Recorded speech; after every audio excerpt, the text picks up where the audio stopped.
तो आज हम इस डिजिटल न्यूज़ रूम और इंटरैक्टिव डैशबोर्ड के जरिए एक बेहद कॉम्प्लेक्स और दिलचस्प डेटा स्ट्रीम का एनालिसिस करने वाले हैं।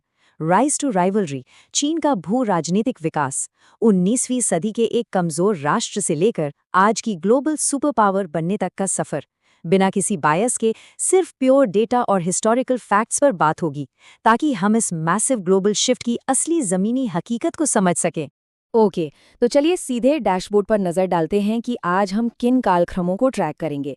पहला, अपमान की सदी। दूसरा, एक आर्थिक महाशक्ति का उदय। तीसरा, शी जिनपिंग का उदय। चौथा, सत्ता और विचारधारा का एकीकरण। पांचवां, वैश्विक व्यापार युद्ध। और छठा, वैश्विक शक्ति का भविष्य। Module 1, the century of humiliation, यानी अपमान की सदी। देखिए, आज के इन जियोपॉलिटिकल फ्रिक्शंस को आप तब तक डिकोड नहीं कर सकते जब तक आप 19वीं सदी के इस हिस्टोरिकल ट्रॉमा को नहीं समझते। डेटा हमें एक बहुत ही डार्क रियलिटी दिखाता है। हुआ ये था कि ब्रिटिश एम्पायर को चीन से चाय और सिल्क तो चाहिए था, लेकिन चीन को उनका कोई प्रोडक्ट नहीं चाहिए था। तो ट्रेड बैलेंस करने के लिए उन्होंने चुपके से इंडियन अफीम चीनी बंदरगाहों पर स्मगल करना शुरू कर दिया। इसका नतीजा, विनाशकारी अफीम युद्ध, जहां चीन को मजबूरन इस ट्रेड को लीगल करना पड़ा। और फिर 20वीं सदी में जापानीज इन्वेजन, लिटरली इसने देश के पूरे सोशल फैब्रिक को तोड़कर रख दिया। ये वो कड़वा सच है जिसने विदेशी ताकतों को लेकर चीन में एक बहुत ही गहरा अविश्वास पैदा कर दिया। मॉड्यूल 2, एक आर्थिक महाशक्ति का उदय। अब अगर हम अपनी डेटा स्ट्रीम को 20वीं सदी के आखिर की तरफ शिफ्ट करें तो एक रैडिकल पिवट देखने को मिलता है। ये सच में एक गेम चेंजर था। हमारा डैशबोर्ड ट्रैक कर रहा है कि कैसे एक भयंकर गरीबी से जूझ रहे देश ने सिर्फ और सिर्फ 3 दशकों में खुद को ट्रांसफॉर्म कर लिया। इमेजिन कीजिए, पहले गरीबी से उबरना, फिर इकोनॉमी को खोलना, फॉरेन इन्वेस्टमेंट लाना और बड़े पैमाने पर इंडस्ट्रियलाइजेशन करना। दुनिया के इतिहास में ऐसा रैपिड इकोनॉमिक ग्रोथ शायद ही कभी देखा गया हो, जिसने उन्हें सीधा एक अनडिस्प्यूटेड ग्लोबल सुपर पावर की कुर्सी पर बिठा दिया। मॉड्यूल 3, शी जिनपिंग का उदय। अब इस स्लाइड में जो बात सबसे ज्यादा इंटरेस्टिंग है वो ये है कि चीन के मौजूदा राष्ट्रपति का पर्सनल टाइमलाइन देश के मॉडर्न कंस्ट्रक्शन से बिल्कुल मैच करता है। जरा सोचिए, 1960 के दशक में माओवादी क्रांति के दौरान वो ग्रामीण इलाकों में कड़ी शारीरिक मेहनत कर रहे थे। ये वो टाइम था जो किसी को भी तोड़ सकता था, राइट? लेकिन इसके बजाय उन्होंने कम्युनिस्ट पार्टी के सिस्टम को पूरी तरह अपनाया। 80 के दशक में लोकल पॉलिटिक्स में एंट्री ली और सीढ़ियां चढ़ते हुए 2010 के दशक तक देश की सुप्रीम लीडरशिप तक पहुंच गए।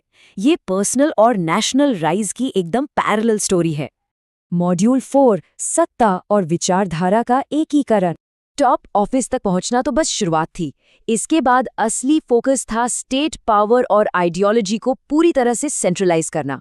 और यहीं पर हमारे सामने आता है ये खास डेटा पॉइंट, डॉक्यूमेंट नंबर 9। ये इंटरनल गवर्नमेंट मेमो इस पूरी पजल का एक बहुत ही क्रूशियल पीस है।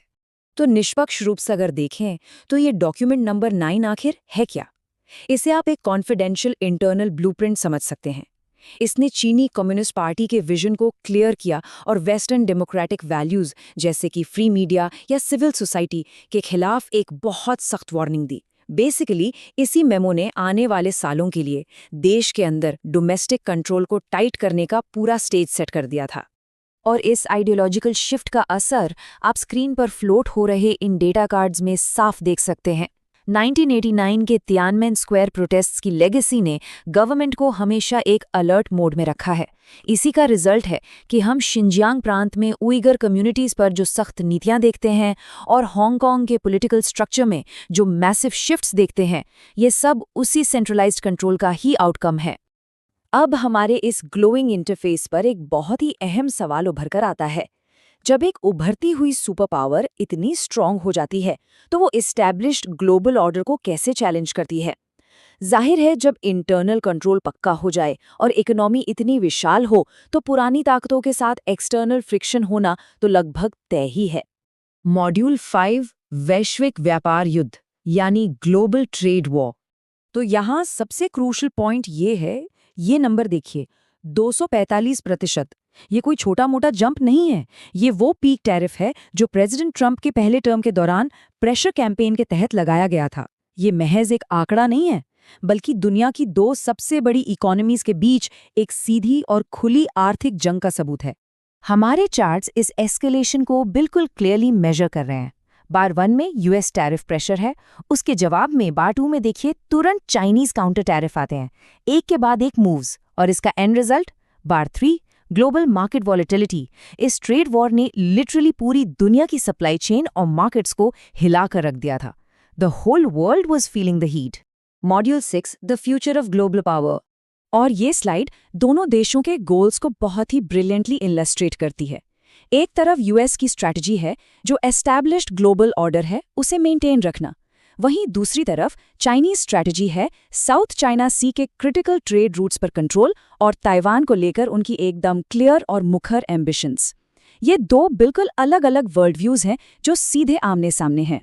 तो फाइनली ये पूरी डेटा ब्रीफिंग हमें एक बहुत ही प्रोवोकेटिव थॉट पर लाकर छोड़ देती है।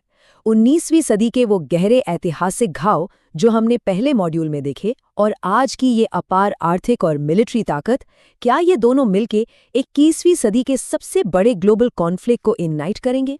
क्या इतिहास का वो आघात दुनिया का आने वाला कल तय करेगा? इस पर जरूर सोचिएगा। आज के इस एनालिसिस में बस इतना ही।